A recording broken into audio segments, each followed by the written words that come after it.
Hey there, this is Mr. Icarus, and welcome to yet another edition of Doom Mod Madness. This time around, we are checking out Doom Incarnate, a gameplay mod that gives you a whole host of Wolfenstein-inspired weaponry, more specifically weapons inspired by the likes of Wolfenstein, the New Order, and the New Colossus. And yes, that does mean you can chuck hatchets at your enemies, but trust me, that's something you soon forget all about, especially in light of the vast array of death dealers that Doom Incarnate brings to the table. The Inferno shotgun here, pretty effective, as is the submachine gun. And one of the things that I noticed straight away with most of the weapons here is that they are just deafeningly loud. If I'm going to be honest, the kind of thing that could probably be taken down a few notches, but it certainly goes hand in hand with the overpowered feeling nature of most of the weapons here. It's not usually very long, especially if you're using a mod such as Ketchup, before your sustained fire will render an enemy into a red cloud of bits and pieces. Case in point. Now, considering this is inspired by the newer Wolfensteins, you will of course be able to dual wield your weaponry. Primary fire and alt fire handling each trigger respectively, allowing you to John Woo it up if your heart so desires. Mine certainly does. And this is also applicable to the likes of the Inferno shotgun here, the submachine gun, and a whole swathe of weaponry. And that even includes the assault rifle here, which, as you can see, is, quite frankly, ridiculous. It just turns everything into pulp. And this is what I mean about the overpowered feeling nature of the guns here. It certainly runs the risk of making even the likes of an ultra-violence playthrough feel trivial. Doubly so, or should I say quadruply so, when you throw in a quad damage power-up. It's fortunate then that Death Incarnate seems to understand this issue, with standard difficulty actually increasing enemy attack and health by 50%. And if you choose to play on the ultra-violence equivalent here, you'll actually find that the speed of your enemies is increased on top. Even then, it can occasionally feel just a little too easy in standard difficulty. If you're purely in it for turning your enemies into mulch, however, then Doom Incarnate is certainly going to keep you in good company, especially when you get a combination such as this one right here. I'd already mentioned that the assault rifle on its own was OP, but two of them? Good grief. I mean, even with those tweaked difficulty settings, I can't help but feel this is a mod that seeks much more to trade in the currency of catharsis than it does challenge. I mean, sure, you could bump up the difficulty, but past a certain point, that does become just silly and, quite frankly, flat out unfair. But if you're riding the middle-of-the-road difficulty here, it is a case of open the door, hold down the fire button, and just watch everything die. Really, when it comes down to it, the only true considerations you'll need to make in the heat of the moment is whether or not you're willing to waste some extra bullets going both barrels in a room full of things that easily explode into all of the chum. And usually the answer to that is yes, I am willing to waste those bullets, because more bullets usually aren't that very far away, if not a new weapon, such as the Grimhammer here. Yet another weapon that will frequently threaten to blow out your eardrums if playing at any sort of standard volume. You would not believe how much I've had to dip the audio for the gameplay here just to be able to work with it.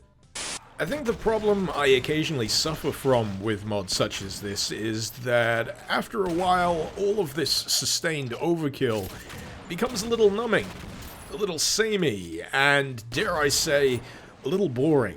And I know, how dare I say that when I enjoy a mod such as Russian Overkill, but there's a big difference between the two. Firstly, Russian Overkill tries to keep its overkill as interesting and bizarre and ridiculous as it possibly can.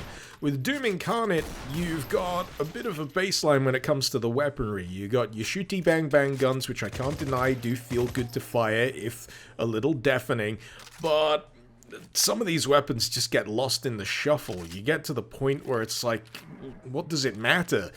Guess what I'm trying to say here is these weapons could stand to be a little bit more interesting. If anything, I feel like the OP nature of the weapons at the lower end of the scale actually do a disservice to the weapons at the upper end of the scale. Weapons such as this one, which have a pretty cool and interesting visual effect when you fire it. Or even this, which, I mean, just look at it, it's beautiful. That blue laser fire actually illuminates the environment and the enemies as it strikes them, but when you compare it against what comes before, it's not really as impactful, it's not really as surprising as it could have been. But yeah, weapons at this end of the scale are far and away more interesting than the vast majority of what comes before. I mean, even though this is a black hole gun, which I seem to see in nearly every other gameplay mod these days, I still find it visually interesting. It seems to exert some actual gravitational effect on enemies if it passes by them, and you know, it feels good. It looks good. That's all you need sometimes. It has to pack a visual as well as pure damage-dealing punch, as does the BFG here. No real surprises, it's a BFG, but it certainly does have some nice visual pyrotechnics going on. Overall though, I can't help but feel that Doom Incarnate would greatly benefit from a bit of weaponry balancing. More specifically on the lower end of the scale, the uber weapons, they're fine the way they are. It's just that they suffer as a result of the OP nature of the lower end stuff. And I'm not the kind of guy who comes out and says, look, you're gonna have to nerf this.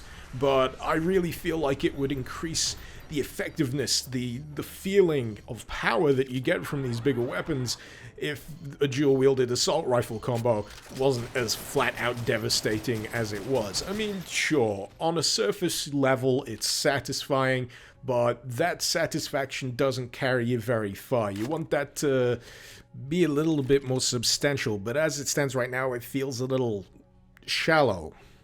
Does this mean that Doom Incarnate is a bad mod? No, not by any stretch of the definition. It's just that I'd like it to be more than it currently is. If you're simply in the mood for some easily attained blood and guts, some wholesale demon slaughter, then you can't really go far wrong with Doom Incarnate in its current form. If that sounds like something you'd enjoy, then the link, as usual, is in the description below. While I'm at it, I'd like to give a great big thank you to my wonderful patrons over on Patreon. Thank you also very much for your contributions and for helping support this channel. If you're interested in lending a hand, the link is also in the description below. Oh, and before I go, I forgot to mention the railgun. It's ridiculous. You can two-shot a cyber demon. There you go. Thought you might want to know that. In any case, I hope you enjoyed this video. Feel free to let me know what you thought in the comments below, and feel free to suggest any mods you'd like to see me cover in future episodes of Doom Mod Madness. This has been Mr. Icarus. Thank you very much for watching. Icarus out.